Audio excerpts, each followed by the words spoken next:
డిఎస్పీలకు ఫోన్లు చేయడము వీళ్ళ కళ్ళ ముందనే కనిపిస్తా ఉంది. చేస్తా ఉన్నారు కానీ ఎవడు ఫోర్స్ పంపించడు. మనుషులు కనిపిస్తా ఉన్నారు కానీ అక్కడే కానీ ఎవడు కూడా ఆపే కార్యక్రమం చేయరు. చేతుల్లో రాడ్లు కనిపిస్తా ఉన్నాయి, చేతుల్లో కత్తులు కనిపిస్తా ఉన్నాయి, మనుషులు తిరుగుతూ ఉన్నారు. మనుషులు ఏదో ఘటన జరగబోతా ఉందని తెలుస్తా ఉంది. అయినా కూడా ఎస్ఐ ప్రేక్షక పాత్రే పోషిస్తాడు.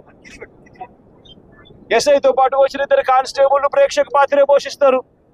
ఎస్ఐ సిఐకి ఫోన్ చేస్తా ఉన్నట్టుగా, డిఎస్పీకి ఫోన్ చేస్తా ఉన్నట్టుగా, మిగతా వాళ్ళకి ఫోన్ చేస్తా ఉన్నట్టుగా వీళ్ళకు గ్రామంలో కనిపిస్తా ఉంది కానీ ఏ ఒక్కరూ కూడా రారు. పోలీసులు అదనపు బలగాలు రావు. సాక్షాత్తు పోలీసుల సమక్షంలో ఇదే సీతారాంపురం అనే ఇదే గ్రామం జిల్లా కేంద్రమైన నంద్యాలకు కేవలం 15 కిలోమీటర్ల దూరంలో ఉంది. కేవలం 10 కిలోమీటర్ల దూరంలోనే ఉంది. 15 కూడా కాదు, 10 కిలోమీటర్ల దూరంలోనే ఉంది. 10 కిలోమీటర్ల దూరంలో జిల్లా హెడ్